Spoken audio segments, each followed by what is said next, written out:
Senior सहाफ़ी और तज़ियाकार जावेद चौधरी के मुताबिक पाकिस्तान ने यूसुफ रज़ा गिलानी और जनरल अशफाक परवेज़ कियानी के ज़माने में शुमाली इत्तेहाद से अपने ताल्लुकात बेहतर बनाना शुरू किए। हामिद करज़ई अफ़गानिस्तान के सदर थे।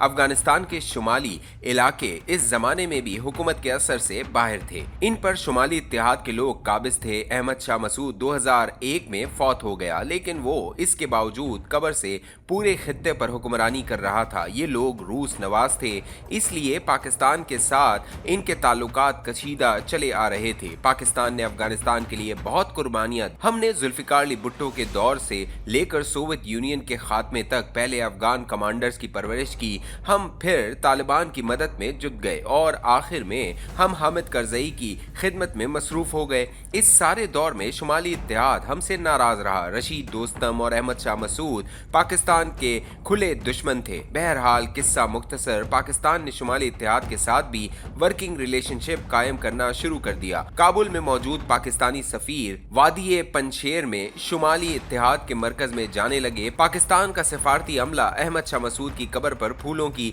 चादर भी चढ़ाता था और इसके साहबजादे अहमद मसूद से मुलाकातें भी करता था। ये खबर अफगान सदर हामिद करज़ई तक पहुंची तो उन्होंने पाकिस्तानी सफीर को बुलाकर कहा, आपका क्या ख्याल है, आप अब शुमाली इत्तेहाद को भी खरीद लेंगे? सफीर ने एहतराम से जवाब दिया, सदर मोहतरम, हमने इससे कबल किसको खरीदा है? हामिद करज़ई का जवाब था, आप लोगों ने बुरहानुद्दीन रब्बानी और हिकमत यार को खरीदा था। सफीर ने जवाब दिया, सर हो सकता है ये वाकई माजी में हुआ हो, लेकिन जब से आप आए हैं या मैं काबुल में मौजूद हूँ, हमने किसी को खरीदने या बेचने की कोशिश नहीं की। हामिद करज़ई मुस्कुराए और इसके बाद कहा, आप जनरल कियानी को मेरा पैगाम पहुंचा दें, आप लोग अफगानों को खरीद नहीं सकते, आप इन्हें सिर्फ किराए पर हासिल कर सकते हैं। पाकिस्तानी सफीर इंतहाई संजीदा और तजुर्बाकार था, लेकिन ये सुनकर इसकी हंसी निकल गई और वो हामिद करज़ई को दाद देने पर मजबूर हो गया। हमारे हमसाए अफगानों में बेशुमार खूबियां हैं, ये जंगजू हैं, बड़ी से बड़ी ताकत से खाइफ नहीं होते, कम मसाइल में गुजारा कर लेते हैं, मेहमान नवाज हैं, अच्छे मुसलमान हैं और अपनी कबायली रिवायात से जुड़े हुए हैं। लेकिन इन तमाम खूबियों के बावजूद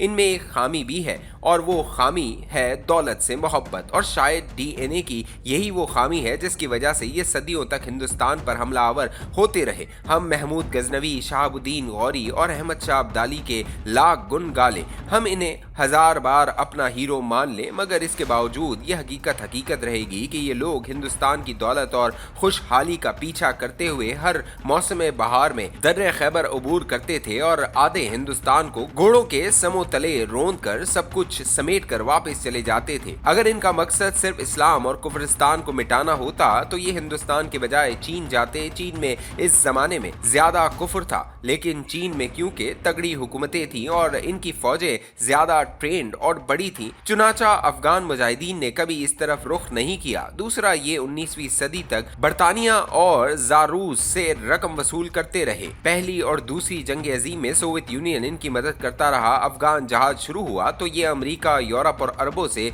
रकम ऐंठते लगे और आखिर में पूरी दुनिया इनके लिए मंडी बन गई। चुनाचा हामिद करज़ई ने अपने DNA की दुरुस्त निशानदेही की थी। ये असल अफगान कैरेक्टर है। आप आज की मिसाल भी ले लीजिए, अमेरिका या नेटो फोर्सेस ने 2021 में अफगानिस्तान छोड़ दिया था। पाकिस्तान और अमेरिका दोनों अफगानिस्तान में कोलिशन हुकूमत चाहते थे, लेकिन अशरफ गनी के फरार की वजह से तालिबान पूरे मुल्क पर काबिज हो गए और उन्होंने आर्जी हुकूमत बना ली। अमेरिका ने इस हुकूमत को तस्लीम करने से इनकार कर दिया। ये आज भी तालिबान के खिलाफ है, लेकिन इसके बावजूद अमेरिका अब तक 3 बरसों में अफगानिस्तान पर $21 बिलियन खर्च कर चुका है। ये रकम कहां कहां खर्च हुई, इसकी तफसील तवील है। हम सरदस्त आपको 2 हकीकतें बताते हैं। अमेरिका ने UN के जरिए अफगानिस्तान में तालीम, इंसानी हुकूक और सनफी आज़ादियों के चंद इदारे बना रखे हैं। ये इदारे नाम के हैं और अफगान माशरे में इनका किरदार न होने के बराबर है, लेकिन अमेरिका UN के जरिए हर हफ्ते अफगानिस्तान को $40 मिलियन देता है। ये रकम कीनिया के जरिए काबुल पहुंचाई उड़ाई जाती है। हर मंगल के दिन नैरोबी से UN का खुसूसी जहाज काबुल आता है। इससे $40 मिलियन के बॉक्स उतारे जाते हैं और ये रकम अफगानिस्तान के रिजर्व बैंक में जमा करा दी जाती है।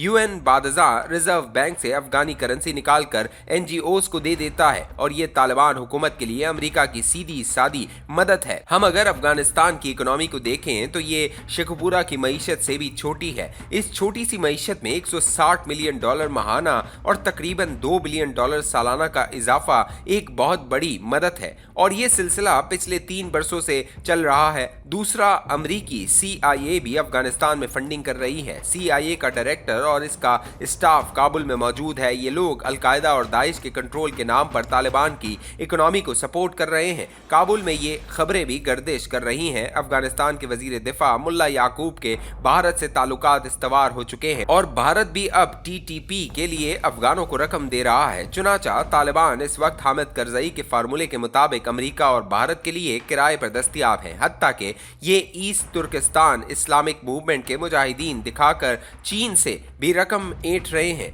ये CIA के साथ डील करते हैं, आप हमें इतनी रकम दे दें, हम अलकायदा को सरहदों से दूर हेलमंद में आबाद कर देते हैं। CIA रकम दे देती है, ये अलकायदा को हेलमंद भिजवा देते हैं, लेकिन चंद माह बाद ये सब वापस काबुल आ जाते हैं और इसके बाद वसूलियों का नया सिलसिला शुरू हो जाता है। चीन के साथ भी 3 साल से यही खेल खेला जा रहा है। रकम लेते हैं, ईस्ट तुर्किस्तान इस्लामिक मूवमेंट के मुजाहिदीन को चीन की सरहद से दूर भिजवाते हैं और चंद माह बाद ये दोबारा चीन की सरहद पर होते हैं। अमेरिका इस जालसाजी से पूरी तरह वाकिफ है, लेकिन जानबूझकर खामोश है। क्यों? हम आगे चलकर आपको बताएंगे। तालिबान ने 2022 में पाकिस्तान को भी ऑफर की थी, आप हमें 20 अरब रुपए दे दें, हम TTP को कुन्नर पत्तिया और खोज से निकालकर वस्ती अफगानिस्तान या फिर उज्बेकिस्तान की सरहद पर शिफ्ट कर देंगे। पाकिस्तान राजी हो गया, लेकिन फिर किसी ने समझाया आप एक नया कट्टा खोलने लगे हैं जिसमें आपको हर चंद माह बाद मजीद रकम डालना पड़ेगी, लिहाजा पाकिस्तान पीछे हट गया। आपके जहन में यकीनन अब ये सवाल पैदा हो रहा होगा, तालिबान और TTP आखिर पाकिस्तान से क्या चाहते हैं? इनके 2 मकासद हैं। अव्वल, पाकिस्तान ने फाटा रिफॉर्म्स के जरिए 2018 में फाटा का स्टेटस खत्म कर दिया था। तालिबान और TTP इस फैसले की वापसी चाहते हैं। इसकी वजह इनके ठिकाने हैं। ये माजी में कबायली इलाके में आकर छुप जाते थे, ये इलाके अब क्योंकि सेटल एरियाज बन चुके हैं। चुनाचा तालिबान को खतरा है, कल जब अफगानिस्तान से हमारी हुकूमत खत्म हो जाएगी तो फिर हम कहां जाएंगे? लिहाजा ये फाटा की वापसी चाहते हैं। और दूसरा, बैरूनी ताकतें इनके जरिए पाकिस्तान पर दबाव डाल रही हैं। भारत TTP के जरिए पाकिस्तान में अफरा तफरी फैलाना चाहता है ताकि पाकिस्तान माशी तौर पर आजाद न हो सके, जबकि अमेरिका और इसराइल पाकिस्तान को जौहरी ताकत से महरूम करना चाहते हैं और तालिबान और TTP पाकिस्तान के खिलाफ इन दोनों कामों में इस्तेमाल हो रहे हैं। अगर कोई कसर बाकी थी तो ये बानी PTI ने पूरी कर दी। यूरोपीय ताकतों को अब पाकिस्तान के अंदर भी एक ऐसा शख्स मिल गया है जो मुल्क की अंदरूनी तौर पर खोखला कर रहा है। चुनाचा आप सूरत हाल देखें, इमरान खान अंदर से सिस्टम को चैलेंज कर रहा है, दूसरी तरफ अफगानिस्तान की सरहद पर तालिबान और TTP बैठी है और ये रोजाना दर्जनों जवानों को शहीद कर रही है। 2024 में पाक फौज के 380 जवान शहीद हुए और ये छोटी तादाद नहीं। और तीसरी तरफ भारत हमारी मशरिकी सरहद पर बैठा है और ये किसी भी वक्त कुछ भी कर सकता है। चुनाचा आप सूरत हाल की नजाकत देख लीजिए। पाकिस्तान ने दिसंबर 2024 में 2 साल के तात्तुल के बाद तालिबान के साथ राब्ते और मुज़ाकरात शुरू किए। इससे कबल हमारे वजीर खारजा ने 2 साल में अफगान नाज़िमुल उमूर से मुलाकात तक नहीं की। 24 दिसंबर को मोहम्मद सादिक खान की सरबराही में हमारा वफ़द काबुल गया। ये वफ़द नायब सदर के डिनर में बैठा था कि 25 दिसंबर की रात पाक फौज ने पख्तिया के इलाके में TTP के 4 ठिकानों पर फिजाई हमला कर दिया, जिसमें 24 खुद कुछ हमला आवर भी मारे गए और TTP के बारूद का जखीरा भी उड़ गया। ये तालिबान और TTP दोनों का बड़ा नुकसान था। पाकिस्तान ने अब फैसला किया है तालिबान से मुज़ाकरात जारी रहेंगे और शरारत की शक्ल में ऑपरेशन भी, और ये सिलसिला इस वक्त तक चलेगा जब तक TTP खत्म नहीं हो जाती।